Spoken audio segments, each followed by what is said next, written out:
Bonsoir à tous, bonsoir à toutes, ou plutôt bonsoir à toutes, bonsoir à tous, les femmes d'abord, par politesse. Nous sommes tous ensemble ce soir et j'ai le plaisir d'accueillir Monia Rekik. Bonsoir Monia. Bonsoir, bonsoir Hortense et bonsoir tout le monde. Il fait tellement chaud, c'est vrai que moi j'ai déjà prévu en fait, voilà, Ah, moi aussi j'ai ma bouteille d'eau de la boisson à côté de fraîche. moi là. D'ailleurs, vous aussi d'ailleurs. Donc ce soir, en fait, Monia, tu vas nous présenter le thème suivant, c'est ne laisse pas la peur te voler ta vie. Si, Super. Un oui, beau. oui. Selon des études sociologiques, il y a 80% des Français en fin de vie qui ont regretté des actes qu'ils n'ont pas eu le courage de faire. Mm. Et la plupart d'entre eux regrettent d'avoir manqué de courage pour rester fidèles à eux-mêmes et vivre leur vie comme ils le voulaient, et non comme le voulaient les autres.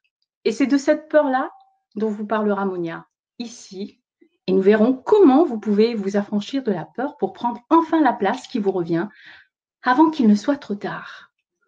Nous verrons donc dans ce webinaire une mini-séance de sophrologie pour se reconnecter à son monde intérieur, le contact avec l'enfant intérieur, une clé pour prendre de la distance avec ses émotions, boussole émotionnelle, et 3 clés pour rétablir le contact avec l'estime de soi.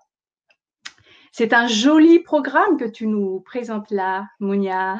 Oui, c'est un très beau programme et ô combien important. C'est un sujet, moi, qui me tient particulièrement à cœur parce que probablement, c'est toujours la même chose, quand ça nous a touchés en fait de plein fouet, on se sent beaucoup plus concerné. C'est vrai que j'ai fait en fait allusion justement au fameux pourcentage auquel toi tu viens d'évoquer.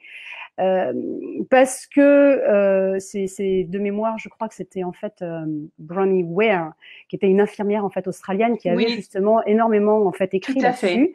là-dessus, qui était en quelque sorte quelqu'un qui venait recueillir les derniers les derniers moments de ces personnes en fait en fin de vie, et elle s'est aperçue effectivement, comme tu l'as dit si bien, en fait qu'il y avait une hiérarchie, enfin une hiérarchie, qu'il y avait en tout cas 5 grands regrets en fait que les gens répétaient systématiquement en fait en fin de vie.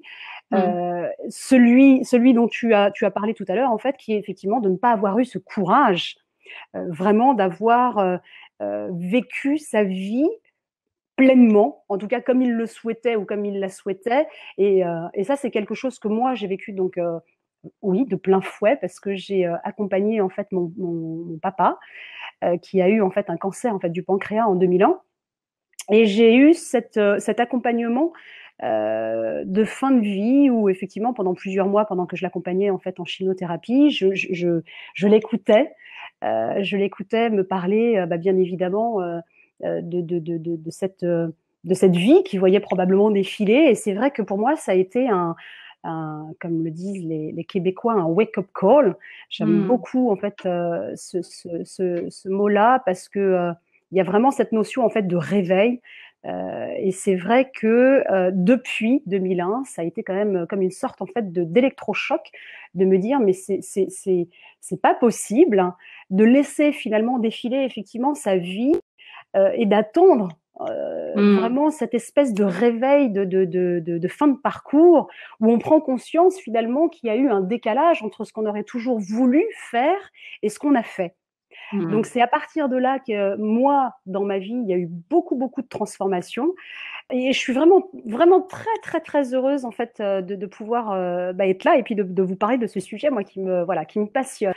Alors c'est vrai que je vais pas vous parler en fait de toutes les peurs qui peuvent nous habiter, mais c'est surtout en fait de vous donner finalement des clés, parce que c'est quand même ce qu'il y a de plus impactant dans notre vie. Donc pour se libérer de la peur, la première étape qui est vraiment importante et essentielle à faire, c'est vraiment de décider, et j'insiste bien en fait sur le terme en fait décider, c'est de décider d'apprendre à mieux se connaître.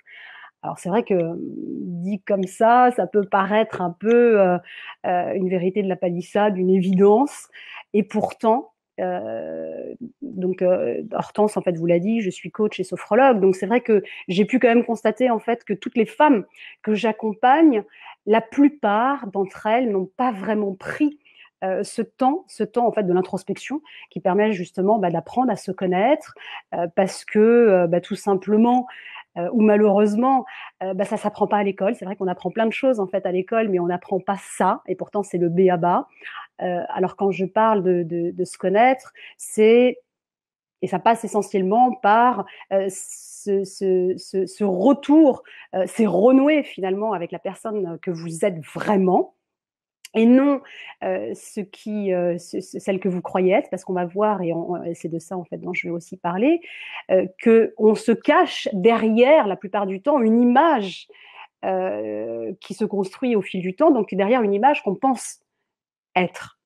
Et quand je parle en fait de renouer, c'est renouer finalement avec toutes vos forces, c'est renouer avec vos talents, vos valeurs, vos besoins, vos croyances, vos pensées et tout ce territoire qui fait de vous l'être, j'ai envie de dire, allez, je l'ose et je le tente, merveilleux que vous êtes. Donc c'est vraiment partir un peu à la découverte, se connaître, parce que c'est aussi, quand je parle de découverte, c'est aussi avoir en tête que vous pouvez vous surprendre, dans le sens où vous devez en quelque sorte accepter aussi celle que vous êtes aujourd'hui, telle que vous êtes.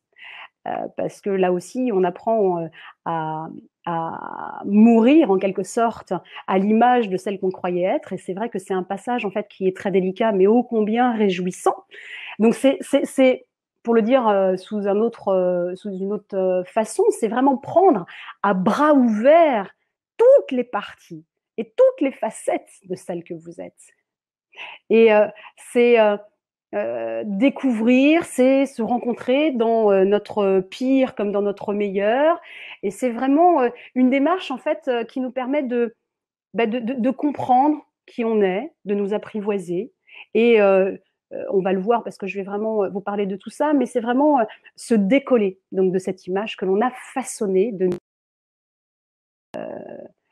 Parce que ça part finalement depuis notre enfance. Et c'est de là en fait que tout démarre en quelque sorte. Donc c'est vrai que c'est un réel apprentissage, c'est un cheminement qui demande beaucoup de joie aussi, mais aussi beaucoup de patience, parce que c'est pour s'éveiller finalement à sa vraie vie. Et c'est de cette manière-là qu'on peut s'affranchir de la peur, parce que ça passe nécessairement par un certain nombre d'étapes. Et ces étapes-là, il est important de respecter son rythme interne, et ça, on le voit très bien, même intuitivement, qu'on a quand même un rythme, on va dire, biologique, écologique, qui est propre à chacun, et que pour passer d'une étape à une autre, c'est chacun sa rythmique, c'est comme une danse. Il y a un code, mais après, on a chacun sa façon de faire.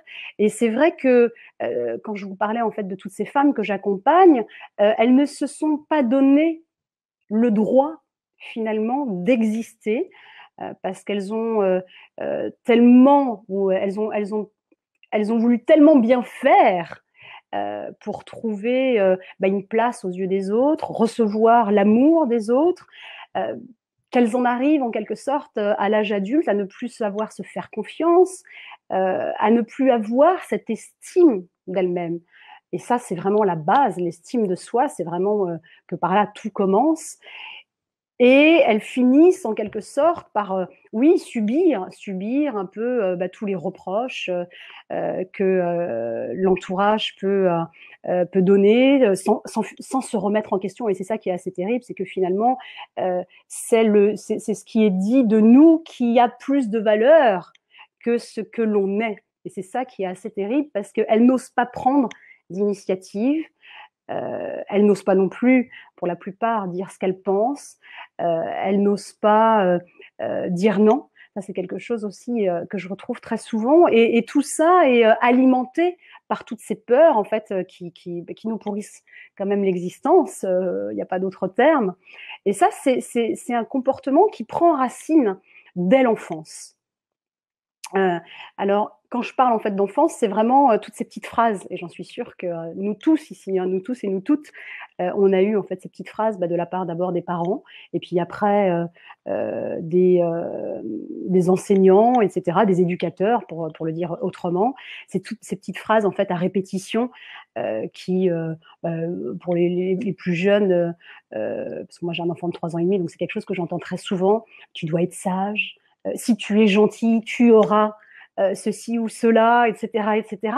Et ça, dans la tête en fait d'un enfant de 4 ans qui n'a absolument pas encore la maturité ni affective ni intellectuelle pour analyser tout ça, le lien entre pour que je sois aimé, je dois être sage ou gentil, etc., etc.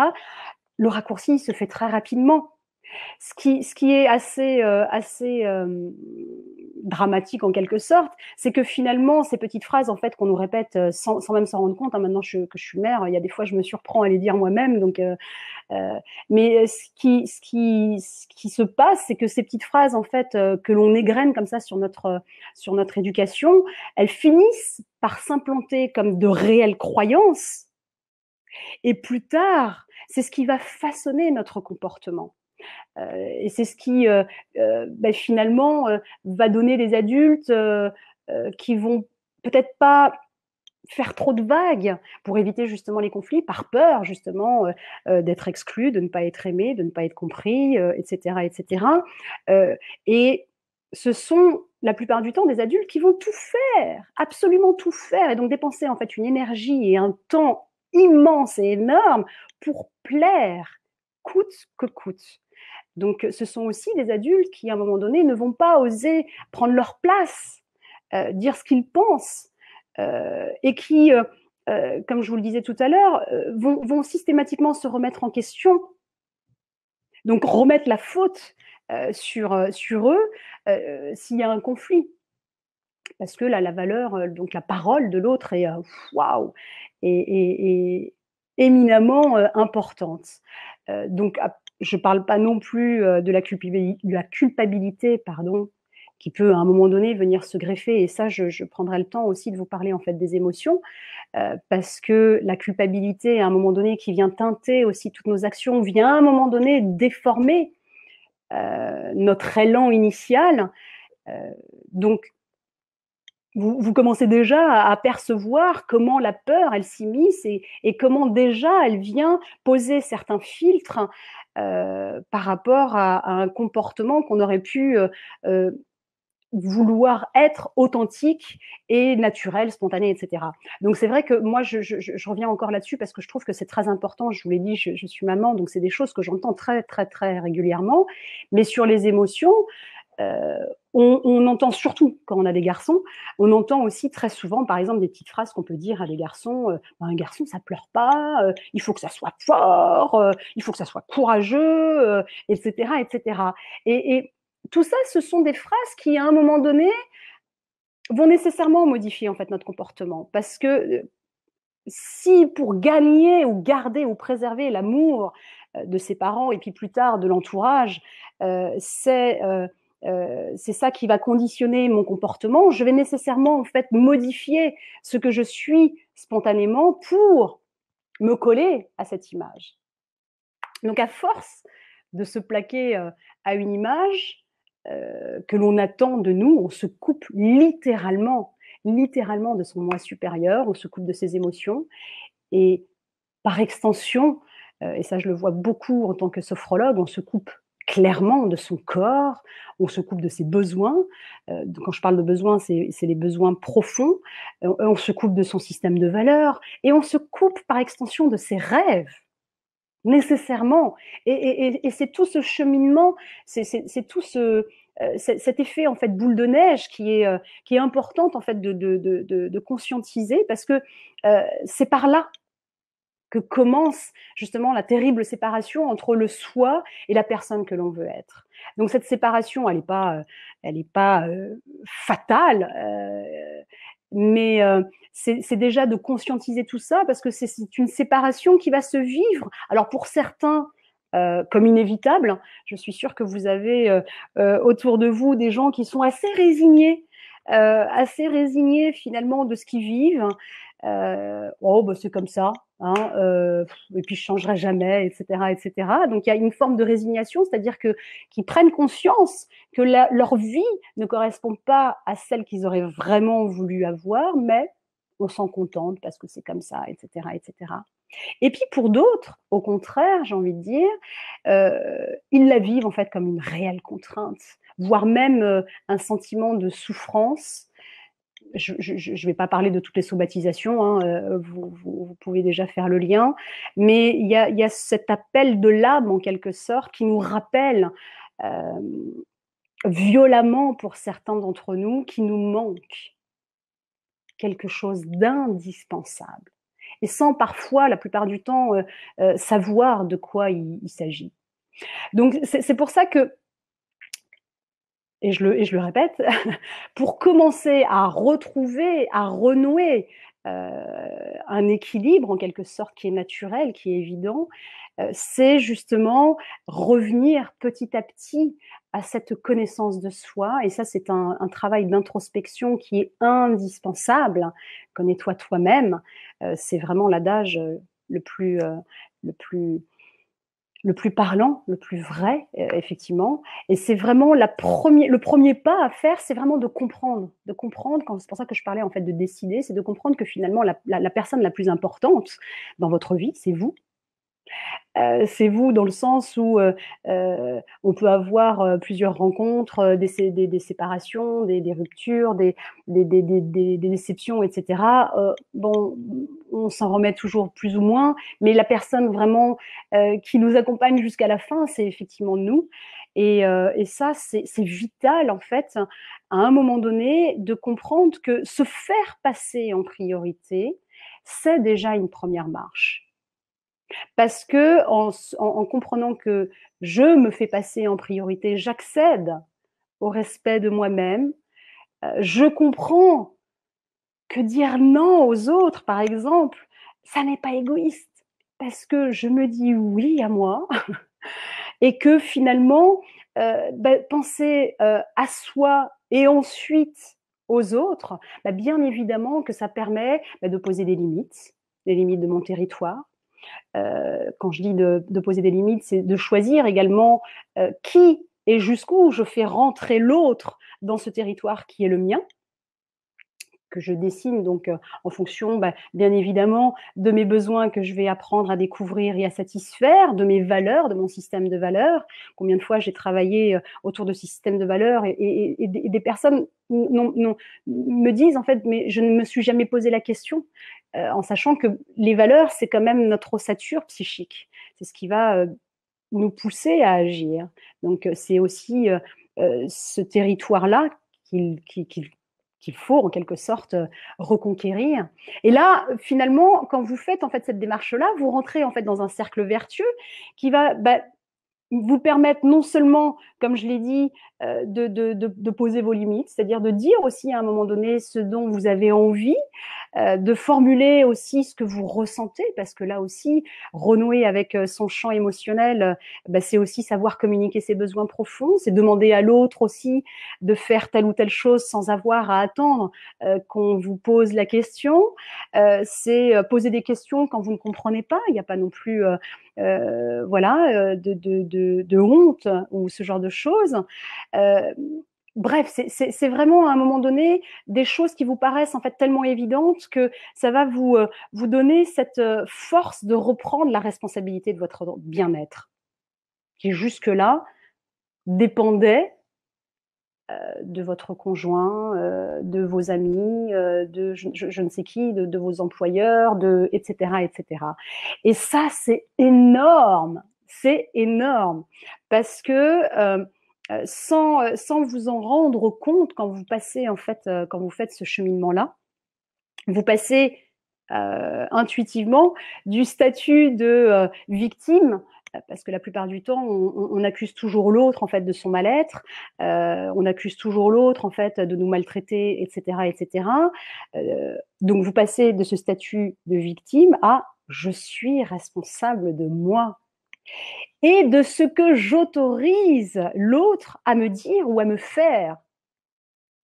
Et ça, je vous assure que ça change absolument tout. Alors bien sûr, il y a aussi tout un jeu en fait de déconstruction des anciennes croyances limitantes pour de nouvelles croyances beaucoup plus bénéfiques, beaucoup plus porteuses que celles par rapport à celles que vous voulez être aujourd'hui. Et il s'agit là justement de conscientiser des croyances qui vous ont façonné. Parce qu'on va le voir là aussi, c'est que les croyances, ces petites phrases dont je vous parlais tout à l'heure, c'est celles qui façonnent donc votre comportement d'aujourd'hui. Et en les conscientisant et en sachant effectivement toutes les croyances qui vous limitent, qui vous empoisonnent en quelque sorte l'existence, vous pouvez en pleine conscience faire le tri de toutes ces croyances et voir finalement, ok, ça je garde, ça je ne garde pas, ça je vais modifier, etc., etc. Alors c'est bon, dit comme ça paraît être simple et je vous assure que ça l'est, même si ça vous paraît se faire en un claquement de doigts, bien évidemment, ça demande un travail. Et bien évidemment que lorsqu'on arrive à un certain âge, on ne peut pas changer en fait un comportement du jour au lendemain, mais c'est un engagement quotidien qui commence à se faire. Et à partir du moment où vous conscientisez, vous ne pouvez plus être dans ce réflexe de je ne vois pas, je n'entends pas et je ne sais pas, etc. Mais c'est prendre conscience que finalement, vous avez cette responsabilité de votre bien-être et qu'il est de votre devoir, en quelque sorte, de faire ce reset, puisqu'on est en ce moment en ligne, cette espèce de, vous savez, de mise à jour, en quelque sorte, régulière sur vos croyances pour tout simplement voir, OK, est-ce que les croyances que j'avais hier, elles me servent ou pas encore aujourd'hui ou est-ce qu'il y a nécessité de réajuster, de mettre aux oubliettes, etc., etc. Et ça, c'est quelque chose à faire régulièrement, parce que bien évidemment, on est en évolution, et heureusement. Heureusement. Donc tout ce cheminement, je vous ai parlé en fait tout à l'heure de la rythmique, se fait en douceur, à la manière, en quelque sorte, en fait, d'un sculpteur qui va commencer finalement son travail en dégageant, vous savez, toutes les parties qui encombrent la beauté en devenir, pour modeler une matière un peu brute et laisser apparaître l'œuvre finale. Donc, de la même manière, nous, en tant qu'humains, nous devons voir dans un premier temps pour savoir enlever chaque filtre, comme les peaux d'un oignon, qui obstrue nécessairement notre vision de celle que nous sommes réellement. Pour que, enfin, comme pour le travail du sculpteur, notre beauté intérieure, elle puisse s'exprimer, mais librement, et qu'on ait cette audace, en quelque sorte, de s'exposer au monde tel que l'on est. Et ça, c'est vraiment un paradigme, une sorte de travail.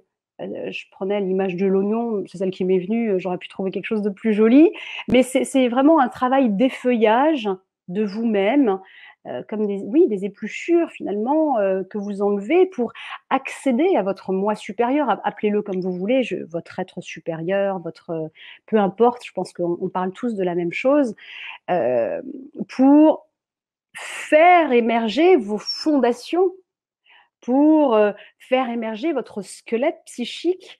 Et à partir de ce moment-là, je vous assure pour l'avoir vécu, que tout devient beaucoup plus simple.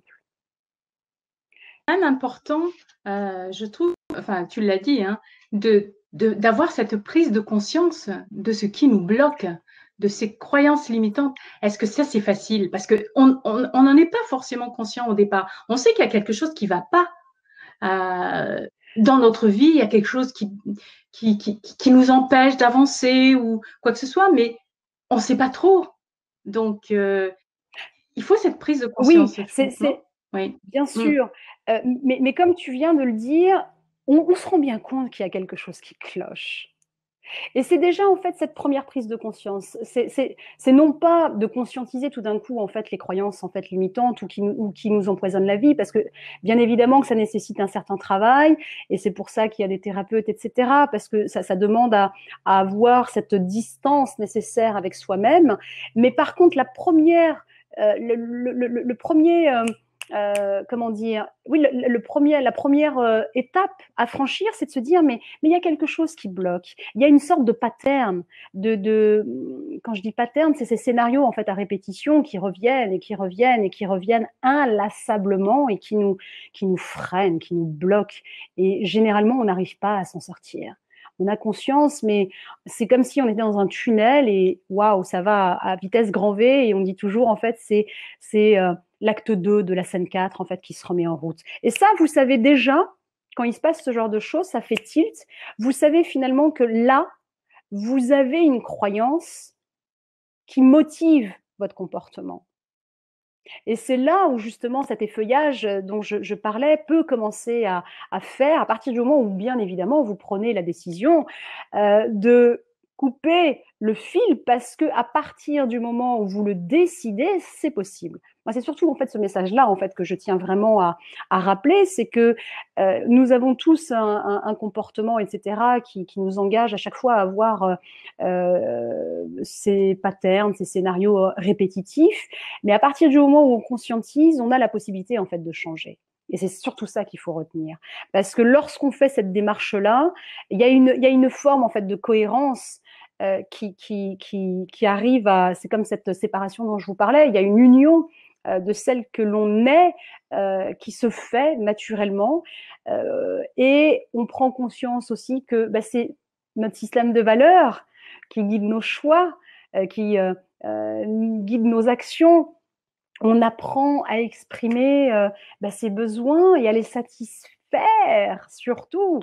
On apprivoise notre monde intérieur, on apprend à communiquer librement ses émotions, on définit clairement le territoire en fait dont je vous ai parlé tout à l'heure, et on apprend surtout à le faire respecter, et on se relie nécessairement à nos rêves. À partir du moment où on a accès à notre corps, à notre champ, et je vous en parlerai tout à l'heure, on se relie bien évidemment à nos rêves. Et on se donne les moyens de les réaliser, parce que c'est assez humain, c'est-à-dire que on peut bien évidemment, vous savez les histoires des trois Bouddhas là, on voit pas, on n'entend pas, on ne dit rien, mais à partir du moment où tout ça vient à la conscience, on ne peut plus revenir en arrière, faire comme si tout ça n'existait pas. Et cette démarche-là, elle permet surtout, et c'est vraiment ça, qui est important, c'est qu'elle vous permet de prendre votre place, tout en respectant le lien évident, parce qu'on est aussi des êtres sociaux, tout en respectant le lien qui nous unit aux autres. Quand je dis ce respect, c'est que on apprend à ne plus dépendre des autres, hein, mais il y a une relation tout autre qui commence à se créer, etc., etc. Parce que c'est juste quelques aspects un peu les plus probants et ceux qu'on arrive factuellement à sentir. Et c'est vrai que c'est un voyage intérieur qui, je crois que c'est le plus beau. C'est le plus beau parce que nécessairement, on est son propre véhicule. Et c'est vrai que, alors je ne sais pas si c'est le moment, mais en tout cas, c'est une invitation que j'avais aussi envie peut-être de vous amener dès maintenant pour que vous puissiez aussi ressentir. Donc tu vas me dire, Hortense, si je peux déjà vous parler un peu de ces voyages qu'on peut faire en sophro, par Oui, exemple. Parce que l'accompagnement que tu nous proposes, notamment. Voilà, Oui. oui. Et je voulais justement Est-ce que tu voudrais bien prendre quelques questions avant et puis après on pourra parler. Bien sûr. Je vois des questions là qui peuvent auxquelles on peut répondre et puis effectivement après on pourra parler de l'accompagnement que tu proposes pour justement. Alors c'était Oui, sûr, oui. oui, C'était aussi du coup faire vivre en fait cette séance de oui. sophrologie. Il y a Marie là par exemple, Marie. Je n'ose pas et je procrastine. C'est comme si je n'avais pas le droit de passer à l'acte. Le fait de... Alors, ce qui est intéressant, et c'est vrai que ce que dit Marie, c'est quelque chose qu'on retrouve en fait très Oui, souvent. C'est ce qui fait qu'effectivement, on parle très souvent en fait de zone de confort, hein. C'est un terme qui est assez à la mode en ce moment, mais je pense que ça parle à tout le monde, donc je le reprends volontiers. Mais c'est de ça dont il s'agit. C'est-à-dire que bien évidemment, en tant qu'humain, on est quand même plus confort dans un environnement que l'on connaît, même si il est plutôt bancal, même si il n'est pas satisfaisant, même si il est plutôt, allez, je vais dire le mot un peu pourri, dans le sens il n'est pas aussi lumineux qu'on le voudrait, on s'en satisfait. Parce que bien évidemment que, et là je vais prendre l'image en fait de la danse, parce que j'ai été danseuse, donc c'est un déséquilibre, c'est-à-dire que lorsqu'on passe en fait de cette zone de confort où on en connaît les moindres recoins, c'est pas un environnement qui nous convient, mais c'est pas grave, c'est confortable parce que notre cerveau il a besoin d'organiser le chaos pour nous dire ok, tu peux y aller. C'est en quelque sorte son seul objectif dans sa façon archaïque de procéder, c'est d'organiser le monde qui nous entoure et de faire en sorte que nous nous sentons en sécurité. Probablement parce que à une certaine époque, on rencontrait des dinosaures et autres et qu'il fallait quand même courir très vite. On n'a pas évolué, même si on a évolué sous d'autres facettes. On a encore, en tout cas, tout notre système de défense qui est encore plaqué à une période qui n'existe plus. On est quand même voilà, il est rare quand même de rencontrer des dinosaures en bas de chez nous. Mais tout ça pour dire, blague à part, que on a encore gardé ce fonctionnement-là. Donc oui, Marie est tout humain que nous sommes, on préfère se contenter de quelque chose de bancal, mais que l'on connaît très bien, parce qu'on sait intuitivement que lorsqu'on va passer de cette zone de confort à une zone en quelque sorte inconnue, il y a un déséquilibre. Et c'est là où je fais vraiment le parallèle avec la danse. C'est ce déséquilibre à un moment donné quand on passe en fait d'un pas à l'autre qui est vertigineux. Bien évidemment que c'est vertigineux, bien évidemment que ça fait peur. Mais c'est une étape nécessaire et c'est là où l'accompagnement est important. C'est une étape nécessaire parce que on a besoin à un moment donné, en fait, de quitter cet espace que l'on connaît pour atteindre une étape supérieure. Et c'est vrai que ce vertige que l'on peut ressentir, c'est un passage. Voilà, je cherchais le mot. Donc c'est aussi quelque chose qu'il faut en fait garder en tête. Moi j'ai toujours l'image en fait, vous savez, des jeux vidéo en fait où on passait en fait d'une étape à une autre. Il fallait d'abord connaître tout son palier pour ensuite tout d'un coup il y avait une échelle qui sortait de je ne sais où pour nous faire passer à l'étape supérieure. Et c'est vraiment ça. Oui, il y a peut-être nécessité pour certaines personnes de se faire accompagner pour avoir cette force de passer dans cette étape du déséquilibre. C'est vraiment tout le propos en fait de l'accompagnement, c'est de trouver cette main qui à un moment donné juste nous accompagne pour trouver l'équilibre naturel et évident qu'on a tous de retomber sur ses pattes. Mais c'est pour ça que je gardais vraiment l'image en fait de la danse parce qu'il y a un moment donné ce vertige où on passe en fait d'une hanche à une autre pour hop retomber sur ses pieds. Et c'est vrai que tant qu'on peut-être on se fait pas aider ou ce genre de choses, on peut bien évidemment rester en fait dans sa zone de confort, même si elle nous plaît pas, même si elle ne nous convient pas. Et c'est assez fréquent. C'est assez fréquent. Il y a Florence qui dit: la peur d'être abandonnée, qui est une peur archaïque, peut-elle être atténuée grâce à votre accompagnement et se libérer définitivement aussi de la dépendance affective? Oui, alors oui, dans le sens où toutes les peurs et toutes les croyances et tout ce dont en fait je vous ai parlé, on voit bien qu'elles sont la plupart du temps motivées ou en tout cas qu'elles ont pris racine en fait dans ces croyances qu'on nous a donné à entendre et à voir depuis l'enfance.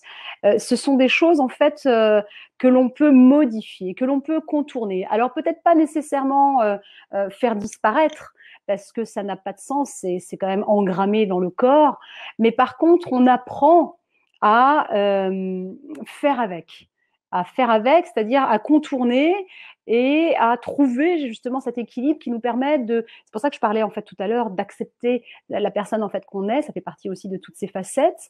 Donc il ne s'agit pas de supprimer tout ce que nous avons eu parce que c'est un terreau qui nous a permis aussi d'être celle que l'on est, et on verra en fait que la plupart du temps, ça nous a quand même permis d'avoir beaucoup de force, beaucoup de talent, beaucoup de dons. Donc ces peurs-là, et la peur de l'abandon et d'autres, bien évidemment, qui peuvent aussi donner forme à une dépendance affective qui est aussi en lien avec l'estime de soi. Et ça, j'en parlerai aussi plus tard, parce que c'est vraiment le propos, en tout cas, de mon accompagnement, c'est de renforcer l'estime de soi, parce que l'estime de soi, c'est le tronc, c'est le tronc de notre être. Si je ne m'aime pas, je ne peux pas avoir confiance en moi, j'ai une mauvaise image de moi, etc., etc. Et je vais être en quête perpétuelle, perpétuelle, d'aller chercher à l'extérieur de moi la preuve de mon existence. Et tout le travail que je propose, c'est de changer de paradigme. C'est vraiment de trouver les moyens de s'alimenter, parce que c'est vraiment un mouvement en fait qui part de là pour aller vers l'extérieur. Et c'est pour ça en fait que le terme en fait de dépendance affective, c'est quelque chose que je retrouve assez régulièrement, qui est en lien bien évidemment aussi avec une estime de soi qui a été probablement malmenée, pour pas prendre un autre terme. Donc oui, c'est absolument l'accompagnement sur lequel je travaille. C'est l'estime de soi qui est la base de tout, puisque c'est vraiment à partir de là que on s'autorise à être pleinement. Et c'est par là que tout commence. Vraiment. J'arrive. Alors, pour Fred, c'est la maladie de la répétition.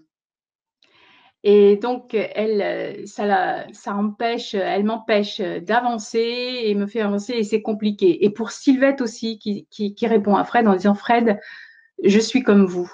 Donc, est-ce que ça peut, est-ce que la sophrologie ou l'accompagnement que tu proposes peut faire évoluer cela éventuellement?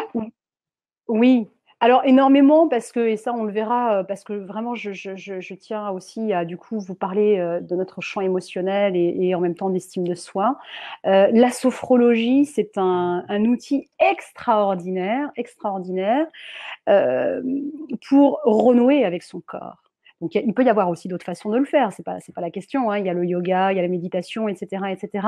Mais la sophrologie, c'est vraiment cette porte, on va dire, royale qui vous permet de vous reconnecter à votre corps. Quand je parle de reconnexion au corps, c'est d'avoir cette écoute, alors non plus avec les oreilles, mais on va dire, avec tous les capteurs que nous pouvons avoir sur notre corps.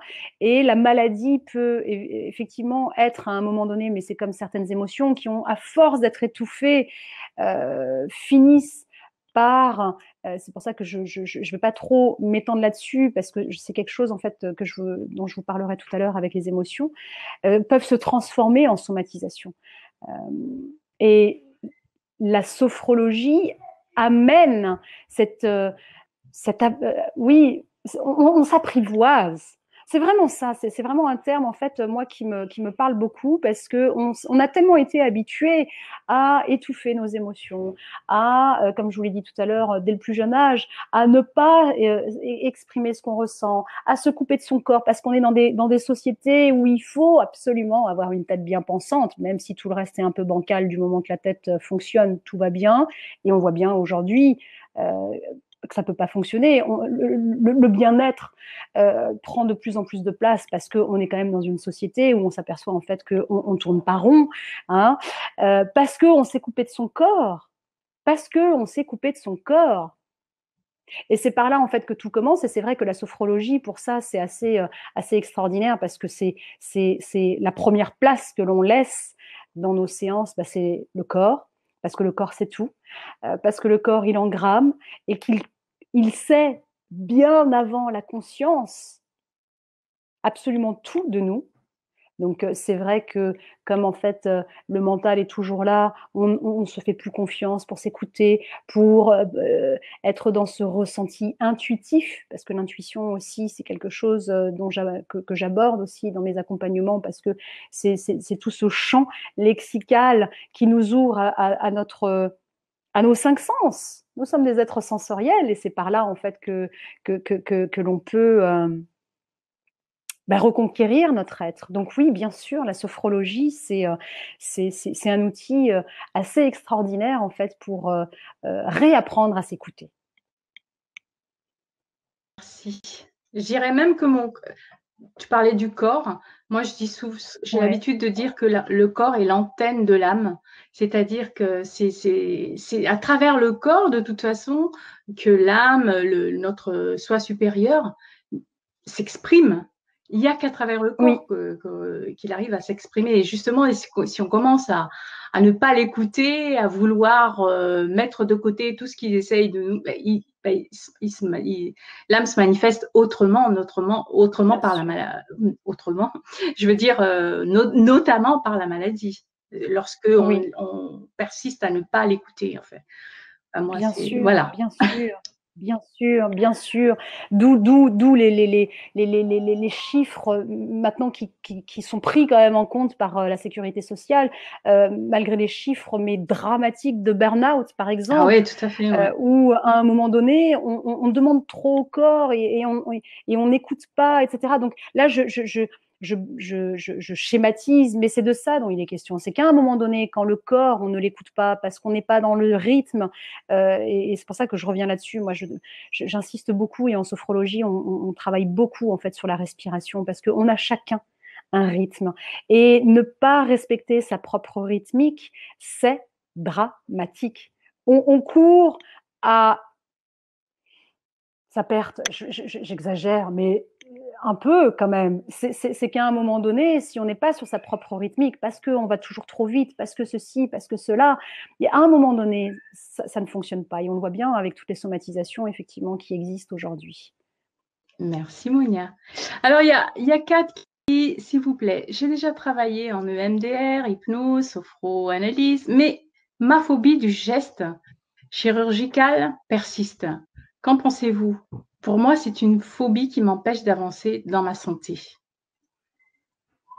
Le Oui, geste chirurgical, oui. qu'est-ce qu'elle entend par geste chirurgical? Euh, je ne sais pas du tout, je ne sais pas, mais je ne sais pas si c'est Kat qui a posé la question aussi un peu plus haut, ce que tu penses de la phobie, que c'est très Ah, difficile à enlever. alors les phobies, oui, ça c'est très très compliqué à enlever. Ça nécessite peut-être un accompagnement aussi autre, beaucoup plus en profondeur, dans le sens où effectivement les phobies qui peuvent à un moment donné, là pour le coup, puisque c'est un peu ce dont il est question, même si je cherche pas à en savoir plus sur cet acte chirurgical, mais qui peut pour le coup vraiment nous empoisonner la vie.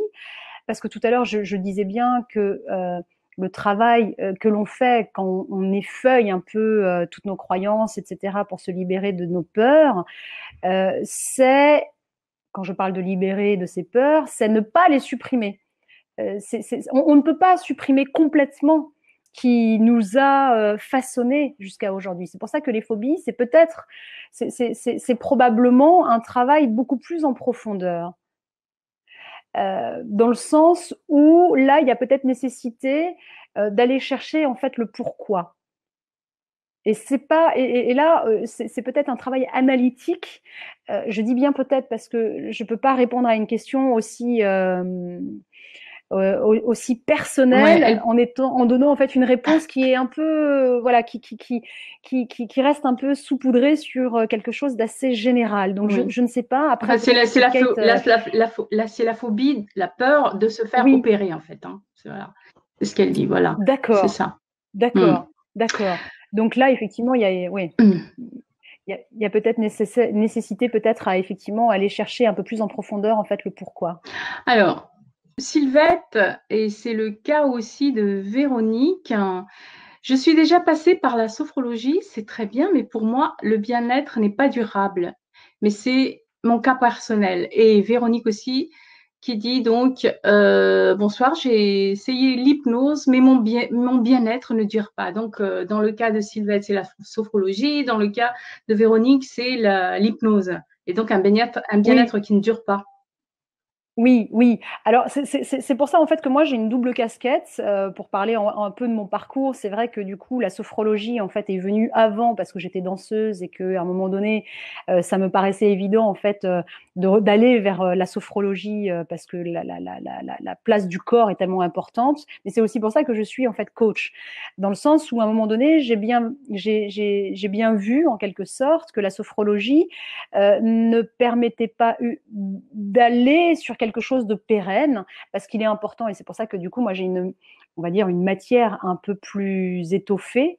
J'ai quand même plusieurs cordes à mon arc, parce que ce qui est important à un moment donné, c'est effectivement, la sophrologie permet de faire émerger, comme les petites bulles en fait de champagne qui remontent à la surface, donc de faire émerger à la conscience un certain nombre de choses. Et ma partie ou ma casquette coach va donner le sens de tout ce qui a été mis en lumière pour donner une direction de se dire, OK, je fais comment avec tout ça.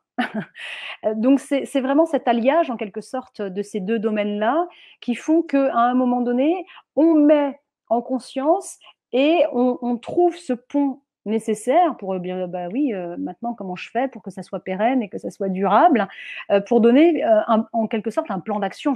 Voilà, comment je fais pour contourner en fait toutes mes croyances, comment je fais pour m'en construire d'autres, comment je fais pour me donner cette estime de soi qui a été malmenée, comment je fais pour la renforcer, etc., etc., etc.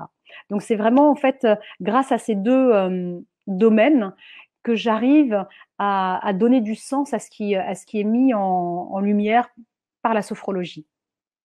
Ok, bah justement, je viens de mettre dans le chat, hein, vous le voyez tout en haut du chat, c'est donc l'offre d'accompagnement de Monia sur 120 jours, très, très approfondie de ce que j'avais vu.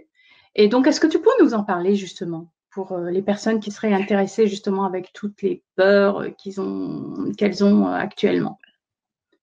Oui, alors c'est vrai que c'est un accompagnement sur 120 jours parce que pour moi c'est important en fait de pouvoir bien évidemment faire ça sur la durée, parce que comme on l'a vu tout à l'heure, bah, changer d'habitude, ça se fait pas du jour au lendemain. Donc il y a nécessité, bien évidemment, de prendre le temps, en sachant, et là j'insiste bien aussi sur cet aspect-là, c'est que tous les accompagnements que je fais, on y a accès à vitam aeternam.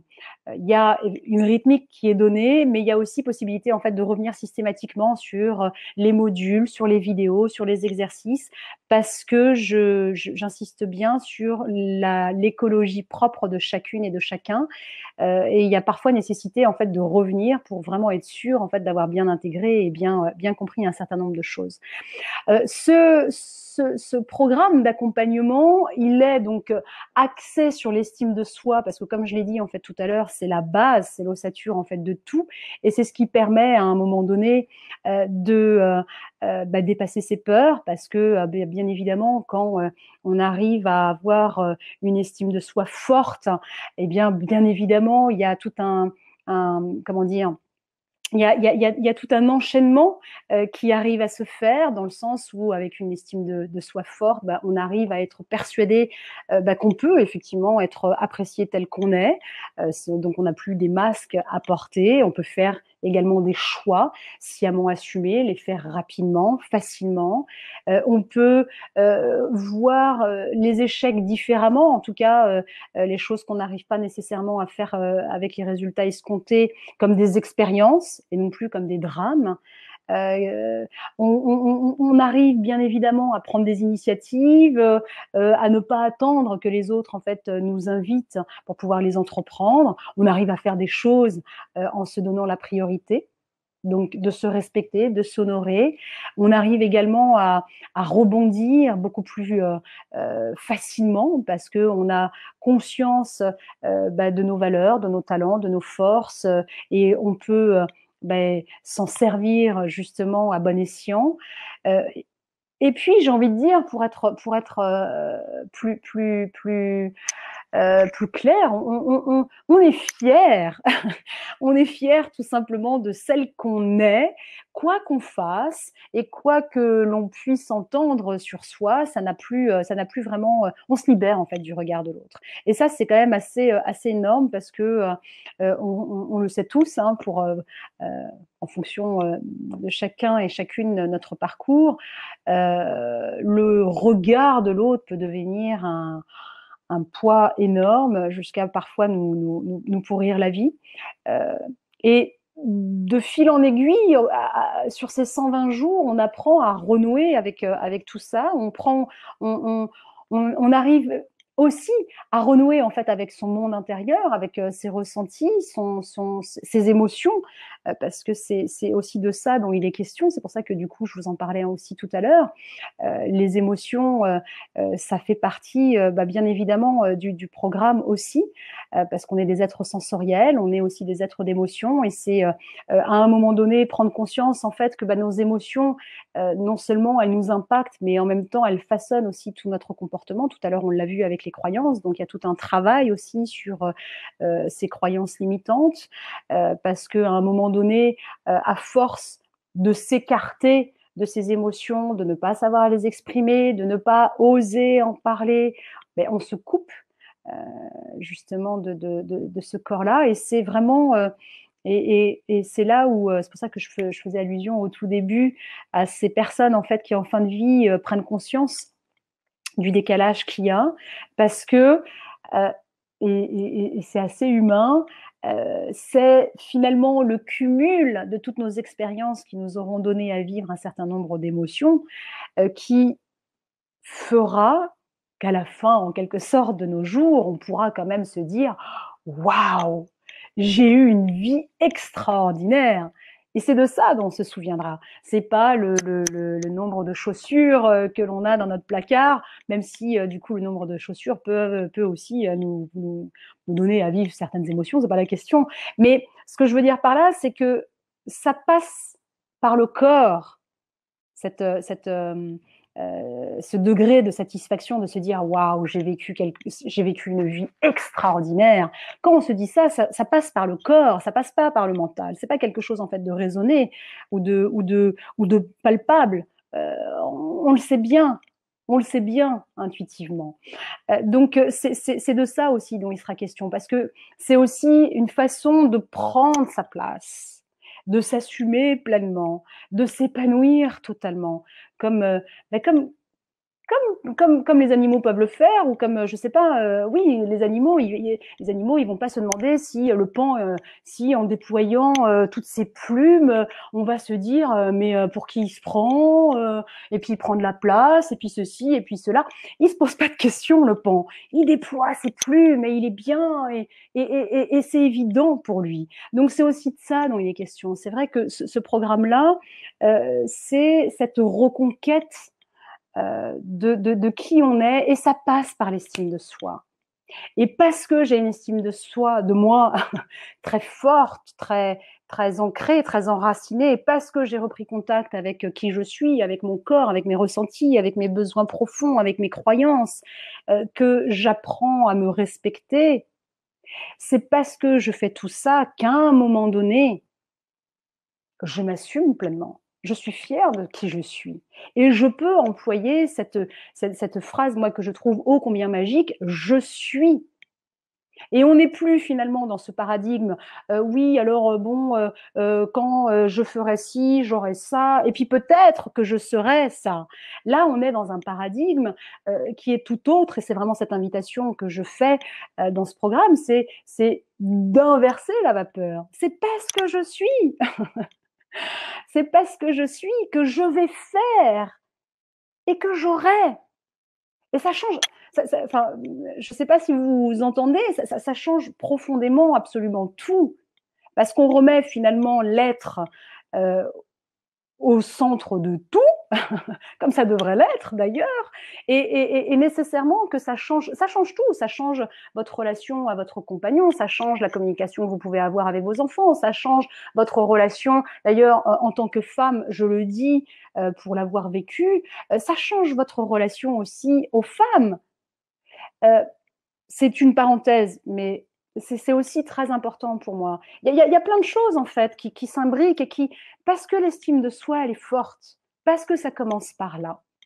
Et c'est vrai que ce programme-là, moi, je l'ai vraiment conçu un peu comme une invitation à revenir aussi au centre de tout, c'est-à-dire bien évidemment l'estime de soi, mais aussi par le corps, parce que je trouve qu'on est vraiment dans des cultures où il est absolument pas convenable, enfin on le sait, hein, il n'est pas convenable de se toucher. Hein. Moi, je suis assez méditerranéenne, hein, mon papa était tunisien, et ma mère est italienne. Donc on est dans des cultures en plus où on parle beaucoup. Hein. Voilà, les mains ont toute leur place. Donc il faut aller très dans le sud en fait pour effectivement retrouver tout ça, peut-être en Espagne, en Italie ou au Maghreb.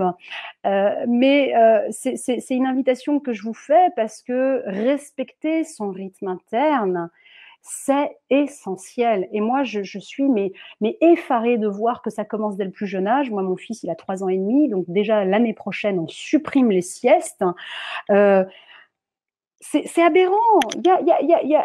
Ça commence très tôt, ce squeak avec notre corps. Et c'est toute cette reconscientisation, je ne sais pas si on peut le dire, mais que je vous invite à faire à travers ce programme, parce que notre corps, même si c'est limité, hein, d'avoir 5 sens, c'est déjà beaucoup. Alors si en plus on se coupe d'un certain nombre de nos sens sensoriels, alors là, à quoi bon vivre, j'ai envie de dire, pour exagérer. Mais c'est vraiment par là en fait que tout démarre, parce que toutes les contraintes par lesquelles on est tous passés, hein, je parle de nous, je parle pas des Papous en Papouasie, mais toutes ces contraintes qu'on a tous vécues plus ou moins, bien évidemment, en fonction de notre histoire, de notre unicité, etc.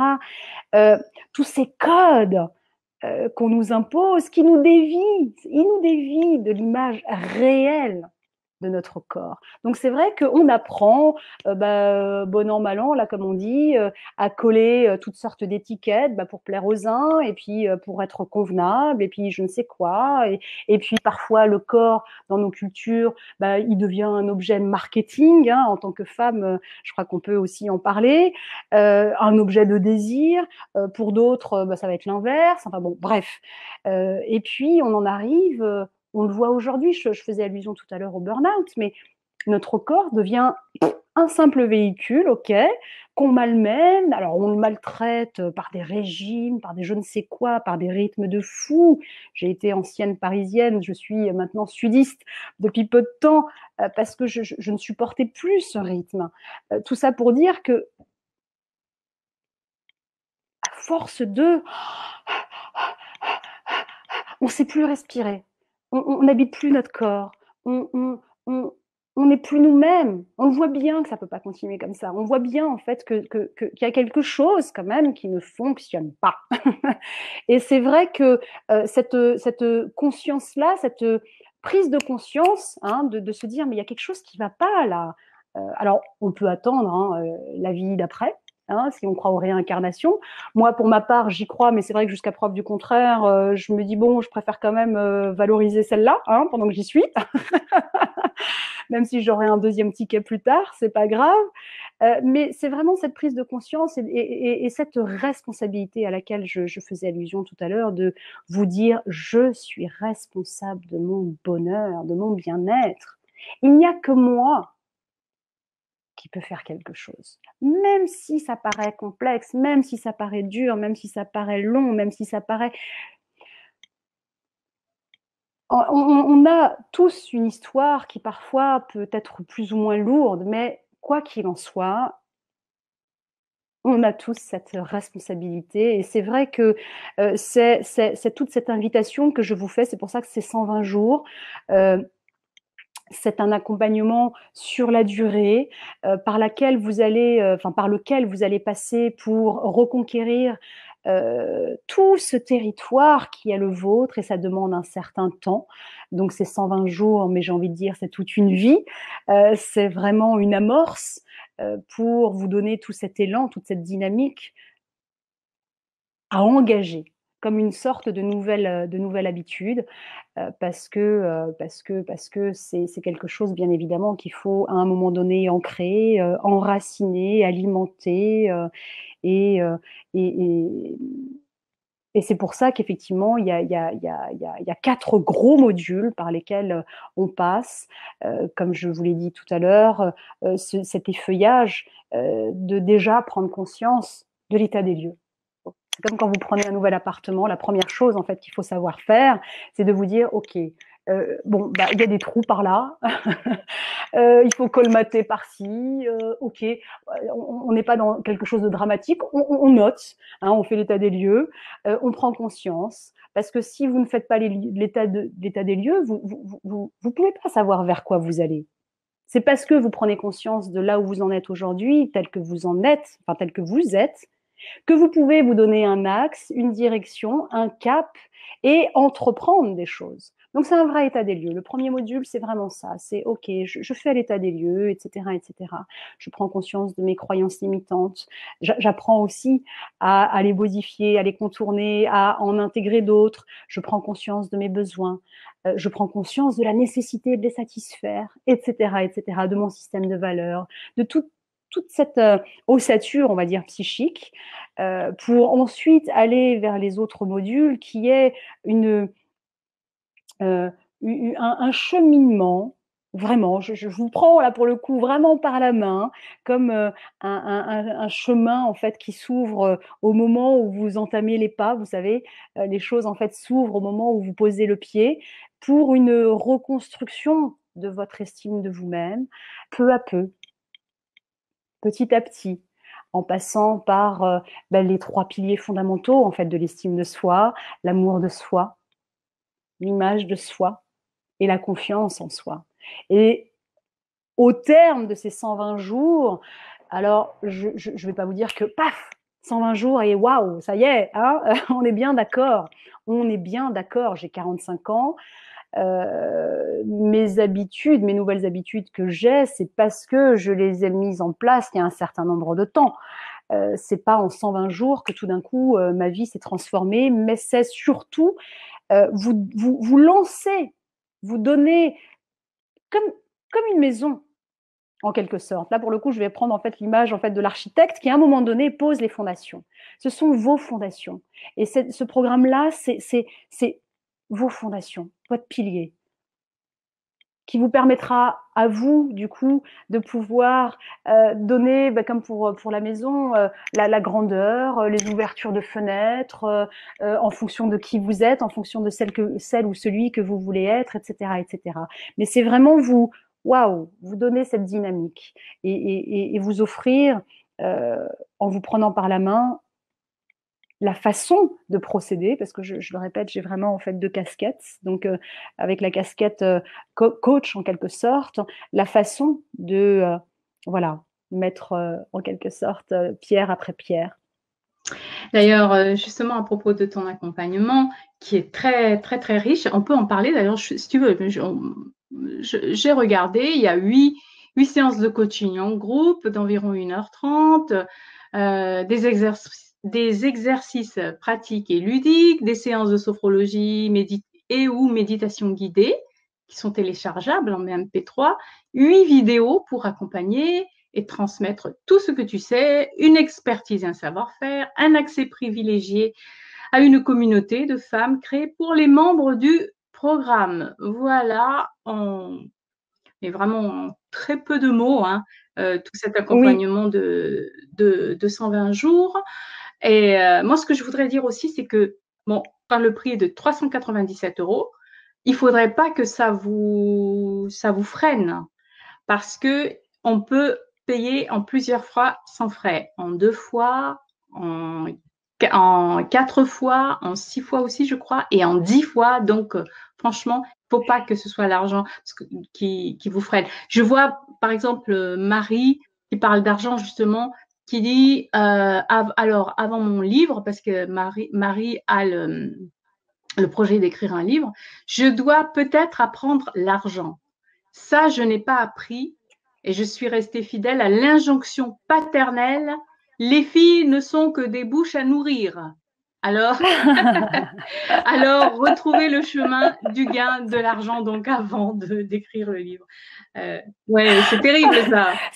Ça fait partie justement, voilà une très belle croyance, ça fait partie justement de ces petites phrases en fait qu'à un moment donné on nous dit, on nous répète et qui nous façonnent et qui nous limitent parce que bien évidemment, et c'est le propre de la croyance, c'est qu'une croyance en fait ne repose absolument sur rien, sur aucun fait avéré qui prouve en fait la valeur de son existence, mais par contre, elle va nous façonner pour nous y conformer.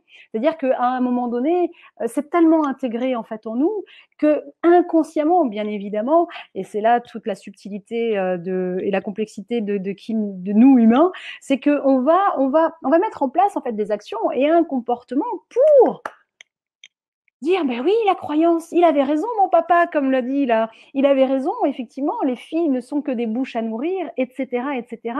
Et c'est ça qui est assez magique dans les croyances, c'est qu'on va tout faire et on va mettre une énergie et un temps euh, démesuré pour valider la croyance. Et c'est vrai qu'il y a tout un travail en fait que moi je propose, qui est déjà de comprendre en tout cas comment tout ça s'installe et comment on peut couper, parce que heureusement c'est possible, comment on peut couper ces comportements qu'on a eus et surtout comment on peut s'autoriser à mettre de nouvelles graines, donc à faire germer en fait de nouvelles croyances. Et ça, c'est c'est par là que tout commence parce que nous sommes croyances. On est des êtres d'émotion, mais on est aussi croyances. Si aujourd'hui je bois, je sais pas ce que je bois là, c'est voilà du thé. Peut-être que si j'avais évolué dans un autre pays, je boirais autre chose. Mais ça fait partie aussi de ça.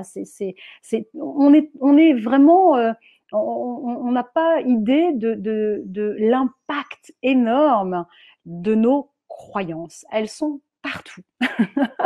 Partout. Jusqu'à même, je vais exagérer exprès, jusqu'à même le choix de nos partenaires. Ça va très loin. Donc le tout, en fait, c'est pas d'être terrorisé en se disant waouh, mais où est ma marge de liberté? C'est juste d'en avoir conscience, parce que ce qui est important, c'est de les conscientiser, parce que nos croyances, elles sont ô combien salvatrices, parce qu'on a aussi des croyances qui nous portent, qui nous donnent des ailes. Et là, je vous assure que celles-là, il faut les alimenter parce qu'elles peuvent nous faire déplacer des montagnes. Mais il faut les conscientiser pour justement avoir cette capacité de vous dire à un moment donné, ok, celles-là, elles me servent, celles-là, je vais les alimenter, je vais les faire grandir, je vais y veiller, je vais les chouchouter, voilà, parce qu'elles me portent et qu'elles vont dans le sens de celles que je veux être. Et celles-là, ben, je n'en veux plus. Elles m'ont servi à un moment donné parce qu'elles m'ont permis peut-être de dépasser des situations qui étaient peut-être trop complexes pour un enfant de 4 ans. Donc, elles m'ont sauvée et je les en remercie, mais elles ne sont plus d'actualité pour celles que je veux être. Et donc, je vais les faire disparaître en quelque sorte, ou en tout cas les apaiser jusqu'à ce qu'à un moment donné, elles n'aient plus d'impact sur moi. Et c'est vraiment de tout ça dont il est question. C'est pour ça que le premier module est assez important et c'est par là en fait que je vous invite à rentrer dans le programme parce que c'est vraiment par là que tout peut commencer aussi avant d'aborder en fait l'estime de soi. Donc oui, l'argent, ça fait partie des croyances. Bien sûr. Même, à mon avis, c'est une des croyances très répandues. L'argent ne tombe pas du ciel. Voilà. Et puis, il faut travailler dur pour en avoir. Etc. Je crois que j'en ai parlé au début, tu as des cadeaux pour les personnes inscrites à cette conférence. Donc, pour les personnes qui sont en direct, évidemment, et qui vont regarder aussi la conférence en replay, parce que vous allez avoir le replay normalement dès demain. Et donc, ce sont des documents PDF, des images, peut-être. Oui, ouais, je crois. Oui. Et que vous recevrez donc avec le lien du replay que vous recevrez dès demain. Voilà. Donc, est-ce que tu peux nous en parler? Alors, qu'est-ce qu'on va en faire de ces images? Oui. Ouais. Oui. On va les Alors en regarder. fait, oui, alors c'est en fait, c'est deux supports, qui sont pour moi indispensables, qui sont en lien en fait avec nos émotions. Donc il s'agit en fait d'une boussole en fait émotionnelle. Quand je parle en fait de boussole émotionnelle, c'est pour déjà pouvoir en fait vous situer sur, le cadran en quelque sorte, de ces émotions primaires. Parce qu'on a, 4 grandes émotions primaires. Après, on découle bien évidemment toute une palette, mais je me suis aperçue, et c'est pour ça que j'ai pensé en fait à vous offrir cette boussole. J'ai constaté en fait que la plupart des gens, à un moment donné, à l'âge adulte, n'arrivent même plus à décrypter leur champ émotionnel, dans le sens où, à force de nier certaines émotions en tant qu'enfant, mais ils ne s'autorisent tellement plus à les vivre ni à les exprimer que, arrivés à l'âge adulte, ils savent même plus les reconnaître. Ils savent plus les nommer, et ils les fuient surtout en quelque sorte comme la peste, parce que bah, c'est vrai, on a du mal à supporter bah, d'être triste, et puis en même temps il faut savoir aussi être discret bah, quand on est joyeux, et puis il faut savoir contenir la colère, et puis bah, ne pas dire hein, qu'on a peur. Ah non, surtout pas, ne pas dire qu'on est stressé, etc., etc. Et c'est vrai que cette boussole émotionnelle, c'est déjà un premier élément qui vous permet quand même, à un moment donné, de reprendre contact avec vos émotions en pouvant les décrypter. Parce que toutes les émotions, et ça c'est quelque chose en fait que je revois beaucoup dans le programme, comme je vous l'ai dit tout à l'heure, on est donc des êtres émotionnels, la vie nous traverse, et en nous traversant, elle nous donne à vivre donc des expériences. Et c'est parce qu'à un moment donné, je vais être amenée à vivre une expérience que je vais être traversée par une émotion, parce qu'une émotion, c'est ça en quelque sorte. Hein, il y a un stimuli, pour faire très court, il y a un stimuli extérieur ou une pensée, donc intérieure, qui va provoquer en moi une émotion. Et cette émotion-là, en bout de chaîne, elle va provoquer en fait toute une réaction physiologique. Donc, je l'explique comme ça brièvement, mais c'est vraiment pour comprendre un petit peu tout le processus par lequel en fait on passe. Et on va dire, pour simplifier les choses, que on nous a appris à modifier, ou en tout cas à interrompre cette réaction en chaîne physiologique.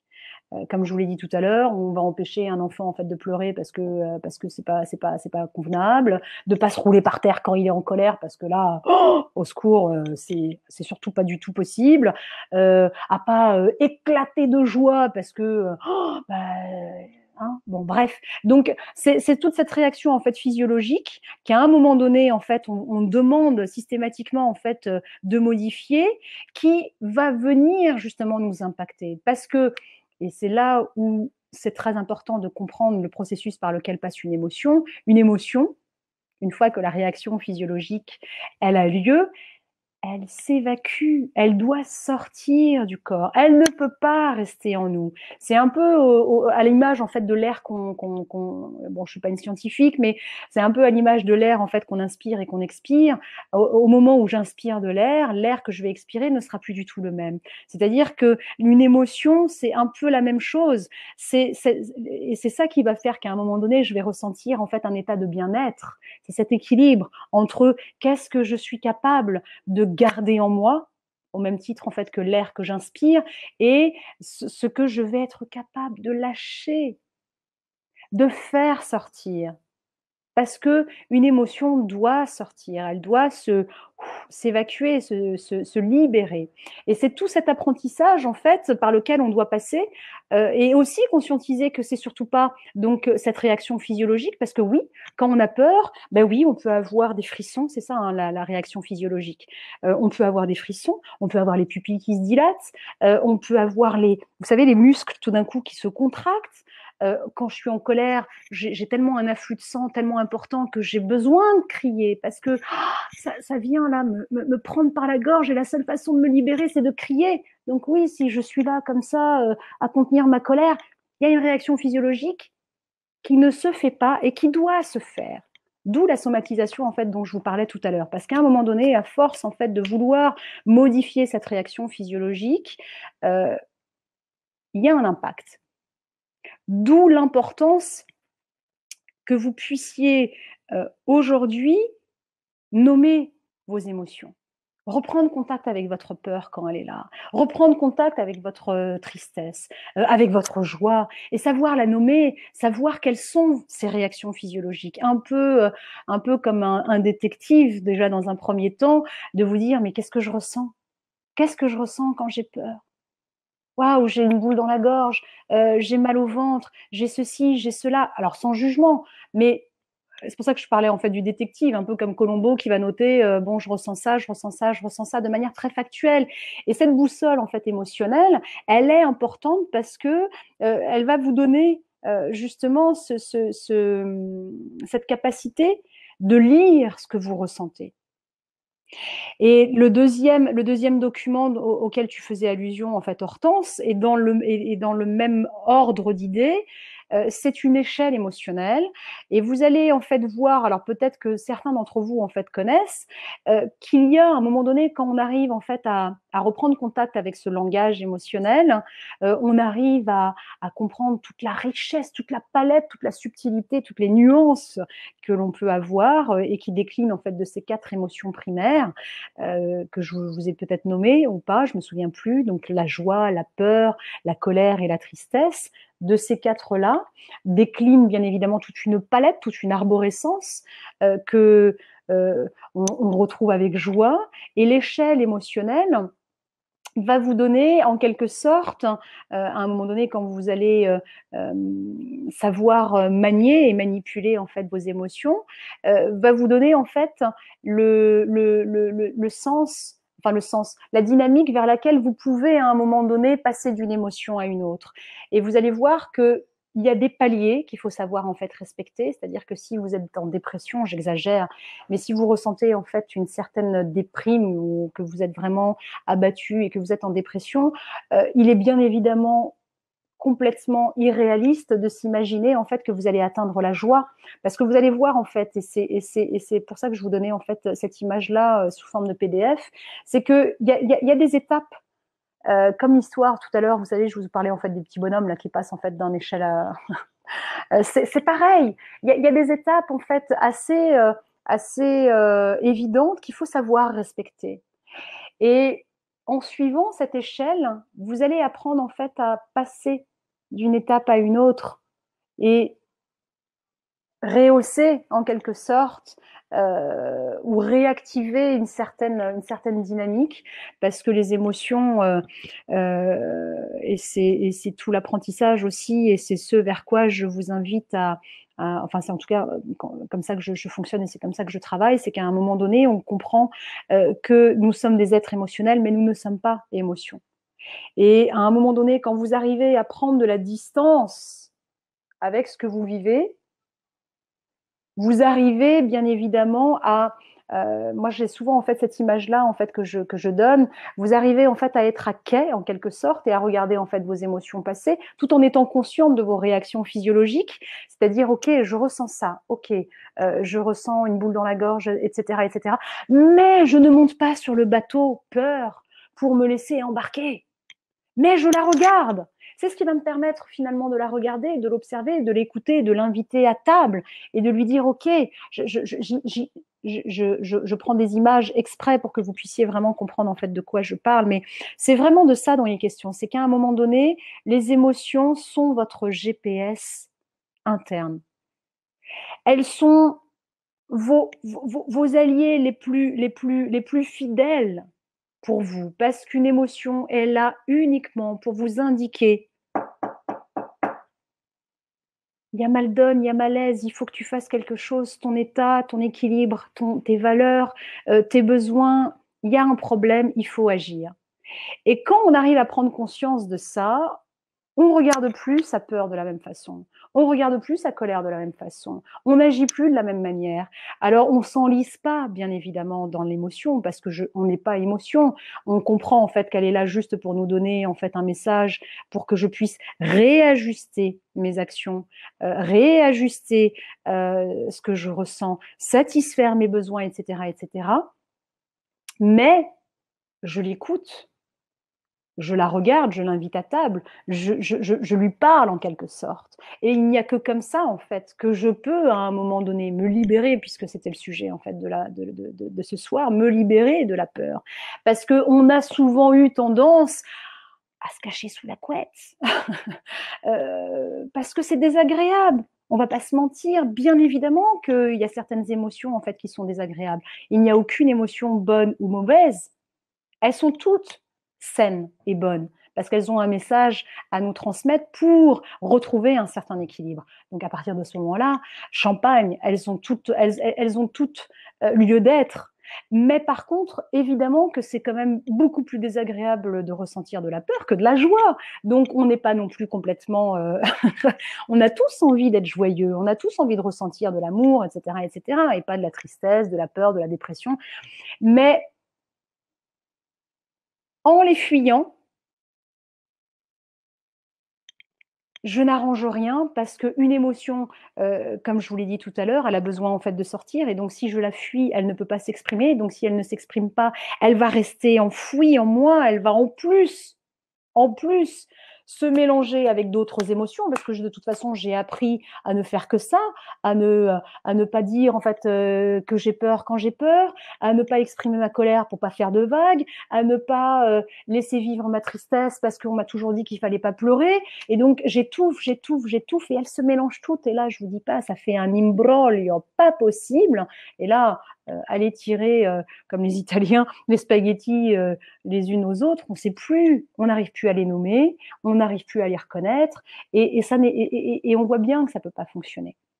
Donc c'est vraiment de ça où il est question, parce que lorsque je prends conscience en fait que ma peur elle a quelque chose à me dire, je suis en capacité de l'écouter, de la regarder, et il n'y a que comme ça qu'elle va diminuer en quelque sorte. Donc c'est pour ça en fait que tout à l'heure je vous disais en fait qu'elle ne disparaît pas totalement. C'est comme cette histoire d'équilibre entre l'air que j'inspire et l'air que j'expire. Je garde quand même quelque chose. Je serais incapable de vous dire quoi exactement, mais je garde quand même quelque chose. Donc de l'émotion c'est pareil. Je ne vais garder que l'essence, le sucre, le miel, mais je vais être en capacité de lâcher, de laisser partir ce qui doit être. Et donc, c'est vraiment parce que je vais être en capacité de regarder ma peur que je vais pouvoir le faire. Si je me fuis sans arrêt, si je me fais croire que je vais bien, si je fais croire aux autres, non, non, moi, j'ai pas peur, non, non, jamais peur, moi, jamais peur, moi, jamais. Ça peut pas, ça peut pas marcher. Ça peut pas marcher. Il y a un moment donné, vraiment cette nécessité d'être honnête vis-à- vais de soi-même. Et c'est parce que je vais écouter ma peur qu'elle aura de toute façon des choses importantes à me dire. Alors, je ne vais pas le redire, hein, je sais que c'est désagréable, mais c'est le passage obligé pour pouvoir s'en libérer. Donc, c'est vraiment de ça dont il est question aussi. Merci Monia, c'est vraiment très très très intéressant. Sylvette est d'accord avec moi d'ailleurs, très intéressant, merci beaucoup. Et pour les cadeaux que tu donnes, là, je pense que ça servira beaucoup à Céline, qui peut aussi, si elle veut, aller plus loin avec l'accompagnement. Parce que le problème de Céline, apparemment, c'est qu'elle n'arrive pas à déterminer quelles sont ses peurs, ses croyances limitantes. Et pourtant, elle dit, je sais bien que quelque chose cloche chez moi, qui ait fait 2 burn-out en l'espace de 3 ans. Incapable de me mettre des limites dans mon travail. Je suis trop perfectionniste. Donc, voilà, c'est le démarrage, quoi, déjà essayer de ressentir ses émotions et puis et partir à partir du corps aussi, comme tu disais. Oui, Ouais. oui, Voilà. c'est vraiment en fait ces deux grands axes, hein, que l'on arrive à reconquérir en fait son propre territoire, que l'on arrive en fait à mieux se connaître, à mieux se comprendre, parce que c'est quand même de tout ça dont il est question, c'est qu'à un moment donné, on ne peut pas continuer, enfin on ne peut pas continuer à fonctionner sans comprendre comment on fonctionne. On voit bien, comme tu viens de le dire, par le biais de, je ne sais plus comment elle s'appelle, mais qu'à un moment donné, bien évidemment, ça crée, Céline, comme le disait Céline, que ça crée bien évidemment des dysfonctionnements. Parce que j'ai besoin de comprendre mon rythme, j'ai besoin de comprendre mes besoins, j'ai besoin de comprendre mes valeurs, probablement qu'il y a peut-être aussi des valeurs qui sont malmenées. Et c'est vrai que moi, ça, c'est quelque chose par lequel je passe beaucoup de temps. Les croyances, bien évidemment, mais le système de valeurs, c'est aussi ce qui donne notre... c'est ce qui façonne en fait notre être psychique. Si à un moment donné, et ça je le vois très souvent, si à un moment donné j'ai des valeurs qui sont tout le temps malmenées, tout le temps, parce que mon travail ne correspond pas à mon système de valeurs, parce qu'on me demande de passer outre mes valeurs que je n'ai pas conscientisées, mais qui sont là. Et c'est là toute la subtilité en fait de cette union indispensable à faire, c'est que à partir du moment où on prend conscience en fait de ces valeurs, on ne peut plus se mettre dans une situation qui va nous malmener. C'est pas possible. C'est comme ce que je vous disais tout à l'heure, c'est qu'à un moment donné, quand on prend conscience en fait de tout ça, on ne peut plus faire semblant que ça n'existe pas. Et parfois, ça j'ai pu le voir dans de nombreux. Je dis pas que c'est le cas de Céline, hein, mais j'ai pu voir aussi que dans certains cas de burn-out, il y avait aussi de ça. C'est qu'à un moment donné, quand on se malmène systématiquement aussi avec un certain nombre de valeurs, à terme, ça crée vraiment des troubles qui sont colossaux, parce que c'est vraiment notre être psychique. C'est ce qui nous, c'est nous profondément. C'est en lien direct avec notre âme, avec notre cœur profond, nos valeurs. Et c'est vrai que les faire remonter à la surface, mais c'est vous savez, je suis pas marin, hein, mais c'est le drapeau là en haut qui donne déjà la couleur en quelque sorte hein, de notre navigation. Ça, tout d'un coup, waouh, c'est notre flambeau, c'est ce qui va diriger toutes nos actions, tous nos choix, qui va donner le cadre de notre vie. Et ça, il faut pouvoir le conscientiser, savoir, ben oui, j'ai la valeur. Ça, j'ai la valeur, je sais pas, je dis n'importe quoi, j'ai la valeur liberté, j'ai la valeur authenticité, j'ai la valeur, vous voyez ce que je veux dire. Et c'est parce qu'on conscientise tout ça qu'à un moment donné, mais nos choix se font de manière beaucoup plus fluide, beaucoup plus fluide. Oui, Monia. Bien, eh ben, écoute, je n'ai plus de questions. Et il y avait, je me permets, Oui, je Hortense, t'en par prie, je rapport t'en en prie fait pendant que j'écris, hein. par rapport au programme, il y avait aussi des coachings de groupe. Oui, tout à fait. Je sais pas Oui, je si, l'avais annoncé voilà, tout à si on l'heure. l'a Oui, mentionné. oui, Ah, je d'accord. l'avais dit tout à l'heure quand j'ai parlé de ton accompagnement. Mais de toute D'accord, façon, d'accord. tout ça, c'est dans l'offre de vente que tout le monde, en cliquant sur le petit D'accord. bouton vert Parce que tout c'est, là-haut, vous oui, allez voir tout ça. parce que C'est ça, vraiment, oui, oui, ouais. ouais. C'est important parce que c'est des moments en fait où justement on arrive à échanger parce que effectivement chacun navigue en quelque sorte, en tout cas de son côté, avec des prises de conscience qui sont parfois très fortes, etc.